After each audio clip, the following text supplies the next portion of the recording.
নমস্কার। ভারতের ৮০তম স্বাধীনতা দিবস উপলক্ষে আমাদের স্কুলের একটি ছোট্ট ভিডিও বানিয়েছি। সবাইকে শেষ পর্যন্ত দেখার অনুরোধ রইল। ভালো লাগলে অবশ্যই লাইক, কমেন্ট, শেয়ার করবেন। স্বাধীনতা দিবসের দিন আমরা সকালেই চান করে সাদা জামা আর কালো প্যান্ট পরে রেডি হয়ে গেছি। ফুল তুলে আনা, বেলুন টাঙানো, পতাকার বনমালা টাঙানো, সব কাজ শেষ হয়ে গেছে। ইতিমধ্যেই আমাদের স্কুলের ছাত্রীরা স্কুলে চলে এসেছে। খুব সুন্দরভাবে সেজেছে ওরা। জাতীয় পতাকার রঙের ড্রেস পরে অপূর্ব সুন্দর লাগছে তাদের সাথে কিছু ছবি তুললাম। তারপর আমাদের মধ্যে এসে উপস্থিত হন সভাপতি মহাশয়া। ওনার কিছু ছবি তুলে দিলাম। নেতাজি ও গান্ধীজি সেজেছে বাচ্চারা, ওদের সাথেও ছবি তুললেন উনি। তারপর শুরু হয় দিনের সবচেয়ে গর্বের মুহূর্ত। সভাপতি মহাশয়া পতাকা উত্তোলন করেন।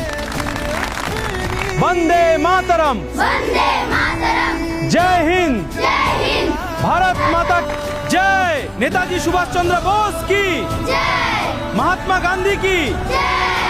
हिंद। তারপর শুরু হয় প্রভাত ফেরি।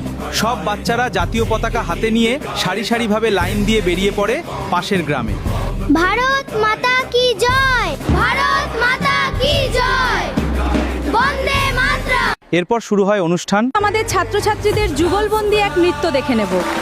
এবার ছেলেদের নৃত্য শুরু হবে।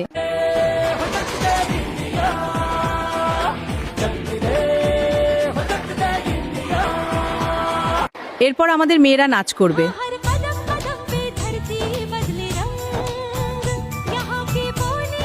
খুব সুন্দর নাচ করেছে ওরা। বড় মেয়েদের একটি নাচ দেখে নেব। ওদের সবার জন্য জোরে হাততালি দিবেন। জ্যোতিকার অসাধারণ নৃত্য দিয়ে শেষ হলো আমাদের অনুষ্ঠান। অনুষ্ঠান শেষে বাচ্চাদেরকে মিষ্টির প্যাকেট দেওয়া হলো। স্বাধীনতার এই আনন্দ ছড়িয়ে পড়ুক প্রতিটি হৃদয়ে। আমাদের শিশুরাই গড়ে তুলুক আগামী দিনের সুন্দর ভারত।